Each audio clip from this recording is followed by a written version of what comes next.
The NFL offseason is like a high-stakes poker game where teams are making big bets on free agents, bluffing through trades, and strategizing for the draft. Some will hit the jackpot, while others will lose before the season even starts.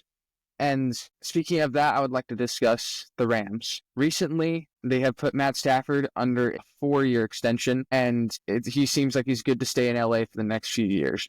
I don't like this move by Les Snead. I think it's kind of foolish considering that Matt Stafford's 37. He's a veteran, aging. Yes, he's still got the big arm and everything, but look at the guy. He's had injuries for the past few seasons that plagued him. He had that neck injury the other year. And yes, last year he played a full season. Yes, this year he did.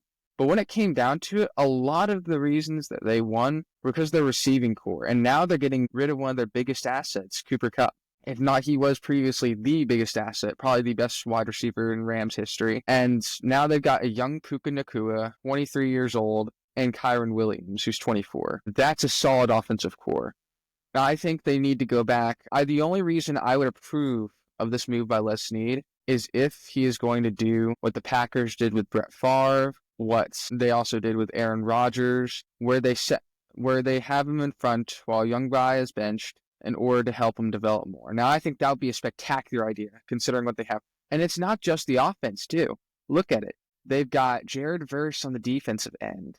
That's a stud in the making. I think if they go out and get a young quarterback in the draft this year or next year, then I think they should be set on that end. It would be a good learning experience for them. And Stafford is a smart quarterback, despite all leading the league in interceptions at least one season. And he has a Super Bowl. But as far as I'm concerned, his best years are by far behind him. He hasn't had a 4,000-yard passing season since that championship year, and I think they need to go out and get a young guy. That's my thoughts on that. Speaking of going out and getting players, some teams are going to be going out to get this player. We got Myles Garrett requesting a trade from the Browns. To me, that is long overdue. And I think there are a few spots that he could go that would instantly boost the team from who's in the midst of making the conference championship to Super Bowl contending level. And I think the best spot for him to go to is the Bills. Teaming up with young Greg Raju, who led the team with 8 sacks a season as a rookie, would be spectacular for him. And he's got aging Von Miller, but Von Miller is still smart defensive player. He can learn a thing or two from him. And with his brute physical size, I think that turns the Bills. If the Bills don't make it to the conference championship, if they get him, that's an absolutely failed season. And another place I think would be spectacular for him to go. And yes, this is teaming up with another star. I think the Niners would be insane. Nick Bosa teamed up on the D-line with him. That would be insane. And they got Robert Saleh back at defensive coordinator. So I feel like that would open up so many opportunities. And the Niners are already back in playoff contention.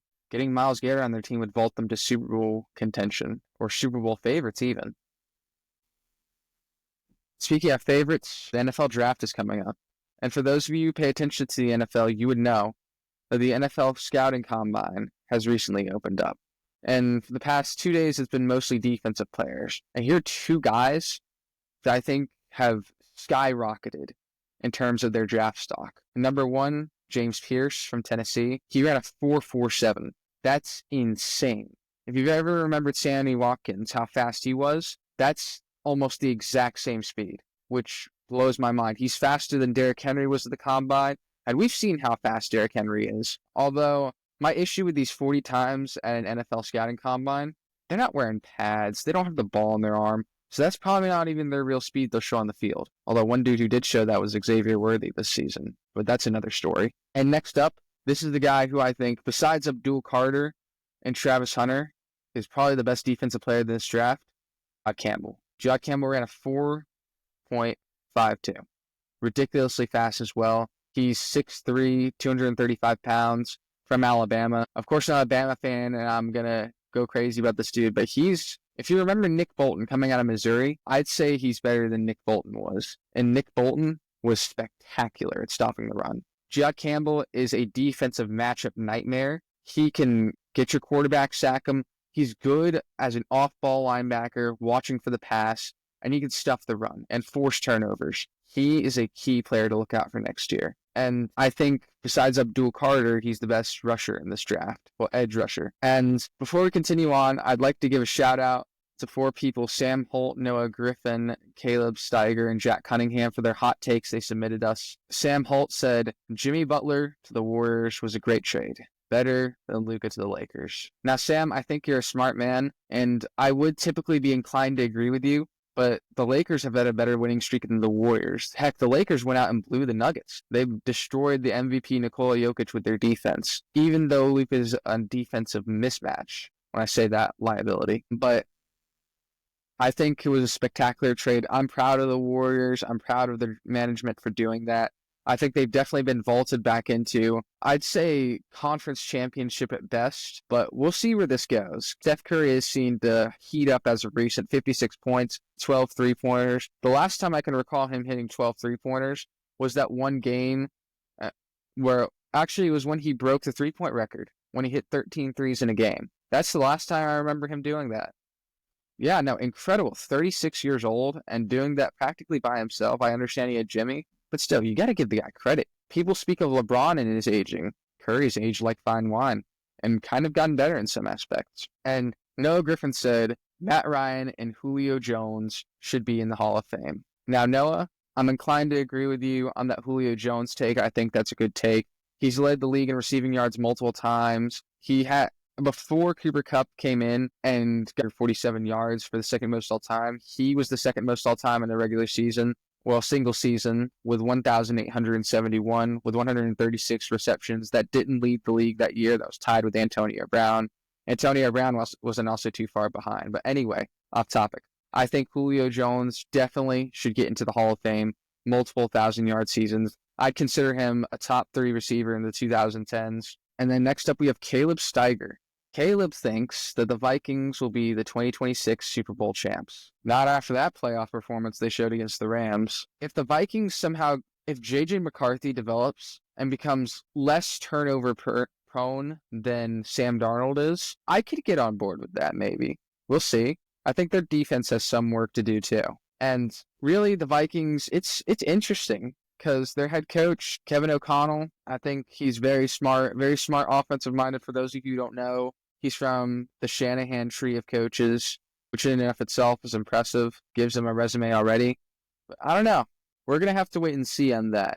And really, if they make a big offseason move, like say they went and signed, let's think.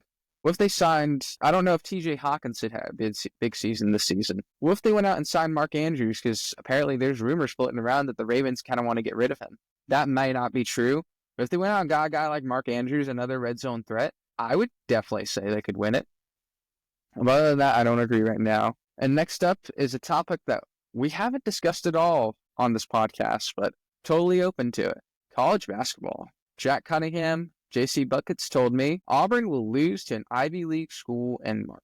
You know what? I don't pay too much attention to college basketball. I will later on this season, but I could see them making the Final Four. And I'm being dead serious about that. I'm an Alabama fan, for those of you who don't know, and they pancaked Alabama. Like, Alabama made it close, and they just extended the lead. I think if Auburn wins this thing, it's not going to be because of their offense. Their defense is spectacular. So if they go up to the Final Four, that's my prediction. That's where I have them going, FYI.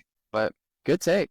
Good take, though. I'm excited to see if that actually happens. All right, ladies and gentlemen, school's in session, so welcome to Charlie's Chalkboard, where I give you my personal rankings of players, teams, coaches, you name it. So today, we are going to do quarterback rankings. All right, so starting at number 10 for quarterback rankings, I have C.J. Stroud. C.J. Stroud has did spectacularly this season despite having a statistical slump, and I think he's a really mature player if I've ever seen one. And I really love what he was able to do this season, especially without star receiver Tank Dell, who got injured against the Chiefs. And the fact they made the divisional round, albeit it seemed like the defense kind of destroyed the Chargers for them, he still did a great job. I'm excited to see what he'll do next season in the face of a lot of pressure. So number 9, Jaden Daniels. Jaden Daniels had by far and away the best rookie season by a quarterback I've seen in my lifetime. And they were able to take down the Bucs, who I thought personally were the better team. I got proved wrong on that, and I'm totally okay with that. And Then they went out and they beat the 15-2 Detroit Lions, the best offense in the NFL, 33.3 points per game. And Jaden put up 45 against that team, albeit it was an injured defense and they didn't have Aiden Hutchinson. He was still able to go to Detroit and take out that team. Incredible. If you had told me that they were going to beat that team in the playoffs early on this year, I would have laughed at you and called you an idiot. Also, that loss in the NFC Championship, that was not Jaden's fault. That was not even the Commanders' fault, really, because that Eagles team was just super stacked. That's like the most stacked Eagles team I've ever seen. And they were able to score a record 55 points in a conference championship game and 7 rushing touchdowns. Even with Bobby Wagner on your side, you're not going to stop that. And their defense was incredible, too. I could go on and on about what the Eagles did right this year, but I did that before. Number 8 on this list, I know I put Jaden Daniels behind him, but Baker Mayfield, despite losing in the first round of the playoffs, he played a great game. I don't know why they didn't make him pass the ball more. He was 15 of 18 for 185 yards and 2 touchdowns. That's almost an 85% completion percentage rating. And this year, he had his best season yet. 4,500 passing yards exact and 41 passing touchdowns, which tied Lamar for second in the league this season. And his passer rating was insane too. He had a 106.7, which astonishing considering what he's had to deal with. It's funny to see what happens when a good quarterback is given an actual franchise that wants to win the championship. Panthers. But yeah, albeit he did lead the league throwing 16 interceptions, still had a high passer rating, still very efficient, and still making plays when he needed to. And that playoff game, he had a 146.5 passer rating. Now, the only excuse the Bucs' excuse for Baker Mayfield outperformed, but they did not give him the ball. That's my one hesitation on that. Maybe they saw something I didn't. I don't know. Number 7 on this list, Justin Herbert, a very, very talented quarterback. And by the way, I'm basing this list off of accomplishments as well, so you can already see where this is going. But Justin Herbert, I normally would have had him at 5, but after that playoff loss, I have to move him down. He threw for 4 interceptions, more than he did in the regular season. Although he has a strong arm, you shouldn't be throwing up passes like that when you got Derek Stingley in the backfield. Well, not the backfield, in the secondary. So, I don't know what happened with that, but here's the thing. This was his best season yet in terms of least turnovers in the regular season and wins. He went 11-6. Now, obviously, the 2 losses were to the Chiefs. So put those together, that's 13-4. That's a 13-4 Chargers team if the Chiefs weren't there. And they had one of the league's best defenses, although you can thank Jim Harbaugh for that. But Herbert's willingness to not have to throw the ball that much and hand it off to the running back and rely on the defense and run game is what really made me think it's a January team. I think next year, if they get a better star receiver than Ladd McConkey, nothing against Ladd McConkey. I think he's an excellent receiver. But they need someone besides Quentin Johnston who drops all the balls that are tossed to him all the time. So if they get true wide receiver number 1, I'd say they're a conference championship contender.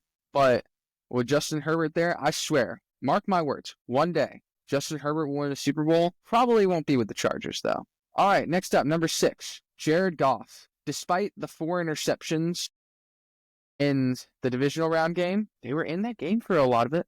But he was able to get them 31 points. Give him credit. And yes, I know another quarterback in the top 8 that do massive amount of picks wouldn't really matter. I know. But seriously, what Goff was able to do for the majority of the season was nothing short of spectacular. He was second in the league in passer rating with a 111.8. And he was second in completion percentage for 72.4. And the guy who led was Tua, but Tua only played 13 games. Goff played all 17. So I think he was really the leader in that matter.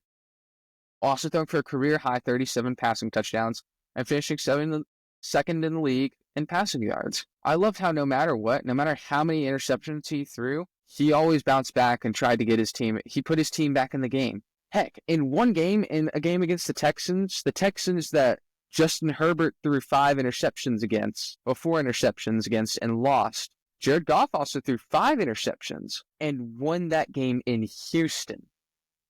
26-23. He was down 23-27 at one point. So that's the type of player that Goff is. He's the type of, and I have a feeling next year they're going to be back. Goff's going to be back. probably better than ever.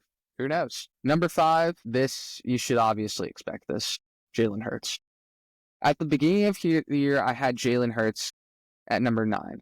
But I'm going to go ahead and give credit where credit's due, and believe me, it's long overdue. In both Super Bowls he played, he has played to the very best of his ability. The first one he lost, they put up 35 points, but he did have that one turnover, which really wasn't his fault. That was his offensive line's fault for not blocking the Chiefs. And not only that, since he came into the league, he's never had the same offensive coordinator for back-to-back years. Isn't that crazy to think about? This dude has been to 2 Super Bowls, won one of them, with different offensive coordinators. That's incredibly difficult to do. And being able to consistently do that and perform at a high caliber is insane. And here's another thing that I don't think gets talked about as much. This guy's been the underdog all his life. Got benched in the national championship game in college, and he came into the league, drafted in a later round. Didn't have a lot of confidence going into it. And now his rushing ability, on par, I'd say, with Allen and Jackson. His passing game has dramatically improved from where it was last year. He deserved that Super Bowl, and he deserved that Super Bowl MVP. Those are my thoughts on that. All right, now to the top 4, and this is where things start to get spicy. Number 4, Joe Burrow. Offensive lines, idiotic front office, but he still led the league in passing yards and passing touchdowns. Had a career-high completion percentage. And I'm going to say this. I am impressed with Joe Burrow, and also sad for him. I think of the playoffs. I think if he made the playoffs, then they would have been at the divisional round at the very least. And wouldn't that, off topic, wouldn't that be crazy? Seeing a Chiefs, Ravens, Bills, and Bengals divisional round? Woo! I hope we get that next year. But there's something he needs to work on that can nullify the offensive line, and I think Mahomes also needs to work on this. It's the pre-snap mastery, the ability to deal with pressure, figure out the defense's play before they even snap the ball. That's something that Tom Brady did. That's something that Peyton Manning excelled. I think if Joe Burrow can get that down, that takes away the offensive line issue, and they could probably make the playoffs again. And he wouldn't have to worry about taking those sacks. But either way, big expectations for him next season. Number 3, I know I'm going to get some hate for this one, Lamar Jackson. I put Lamar Jackson at 3, despite being the best running quarterback in NFL history. He's also now had the 4th best passer rating in a single season with 119.6. He tossed for 4,000 yards for the first time in his career in this season, and 41 touchdowns, which was second in the league. Here's the crazy part. He rushed for over 900 yards still. First NFL player to do that in NFL history. To me, it's completely berserk.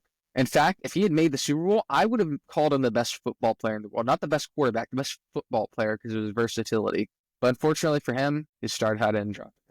That's about it on that part. Number 2, can I get drum roll, please, if you're listening? Josh Allen. This is where I'm going to get all the criticism. And I'll start with this. Josh Allen deserved the MVP. Despite what people say about Lamar needing to get it, MVP isn't about statistical or performance. Like Max said in our other video, it's about if you are valuable to the team, great, and you're the reason they made the playoffs. And Josh Allen has shown the versatility and the drive to do whatever it takes to win. In one game this season, he tossed for 3 touchdowns and also rushed for 3. First time in NFL history that somebody's done that. And for gosh sakes, he was able to beat the Detroit Lions in a shootout and won 48-42 with a ragtag receiving core. But the reason he's not number 1 is because he needed to beat number 1. It's as simple as that. He had the opportunity in the first 2 drives to go out and get a touchdown. Everybody's always pointing to that 4th down where it should have been called for the Bills. By the way, if you pay attention and look back at it, the ball didn't cross the line. That's why that's it there. But Josh had the opportunity to win that game in 4 quarters. He couldn't convert those 2-point conversions, and that proved to be the killer. That being said, if he, Lamar, or Joe Burrow were in any other era, they all would have won a Super Bowl by now. But the reason they haven't is because of this guy. Yes, he lost a Super Bowl, but here's the thing. He made the Super Bowl for the 3rd consecutive time. That alone is enough reason to put him up there. Not to mention the fact that he's won 3 Super Bowls. He's been to 5, the most ever before turning 30. I mean, heck, Brady was 3-2 in his first 5 Super Bowls. And one of them, he got upset by a small Giants team when he had the first 16-win team in NFL history, undefeated, led the league in touchdown passes, passing yards, passer rating, won MVP by far and away, had the second best offense in NFL history, and he lost that. But I know the biggest complaint's always been the refs help Patrick Mahomes. Well, I got something on that. In the 2024 NFL season, this season alone, here are the top few for the most unnecessary roughness penalties per 100 hits. So leading the list, we've got Tua Tagovailoa with 7.32. Then Josh Allen with 6.73. Bryce Young with 5.45. Other quarterbacks with these rates are Cooper Rush, 4.88. Kyler Murray, 4.0. Jared Goff, 3.81. And this is including the playoffs, by the way. Patrick Mahomes had less than all of them with 3.53. There are other quarterbacks that get more unnecessary roughness calls and late hits.